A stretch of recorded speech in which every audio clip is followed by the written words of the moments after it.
গর্ভাবস্থায় খাবার খাওয়া শুধু মায়ের জন্য নয়, গর্ভের নতুন জীবনের জন্যও গুরুত্বপূর্ণ। মায়ের যত্নশীল পুষ্টি শিশুর প্রথম আশীর্বাদ। তাই মা এবং অনাগত সন্তানের জন্য ঝুঁকি তৈরি করতে পারে এমন খাবারগুলো গর্ভাবস্থায় এড়িয়ে চলা উচিত। জেনে নেই কোন খাবারগুলো গর্ভাবস্থায় খাওয়া উচিত নয়। আনারস, এতে ব্রোমোলিন নামক এনজাইম থাকে, যা জরায়ুর সংকোচন ঘটিয়ে গর্ভপাতের ঝুঁকি বাড়ায়। পেঁপে, কাঁচা পেঁপেতে পেপাইন নামক এনজাইম থাকে, যা প্রিমেচিউর লেবারের ঝুঁকি বাড়ায়।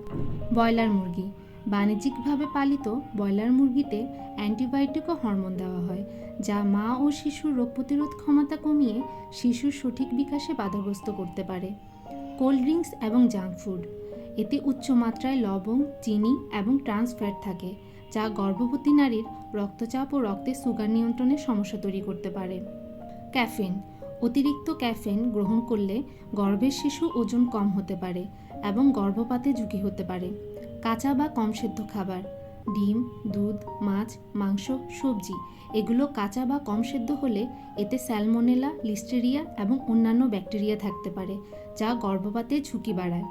এছাড়াও অতিরিক্ত টক, মিষ্টি ও তিতা জাতীয় খাবার, অতিরিক্ত মশলাযুক্ত খাবার গ্যাস ও কোষ্ঠকাঠিন্য তৈরি করে এমন খাবার বেশি গ্রহণ করা থেকে বিরত থাকতে হবে। ধন্যবাদ।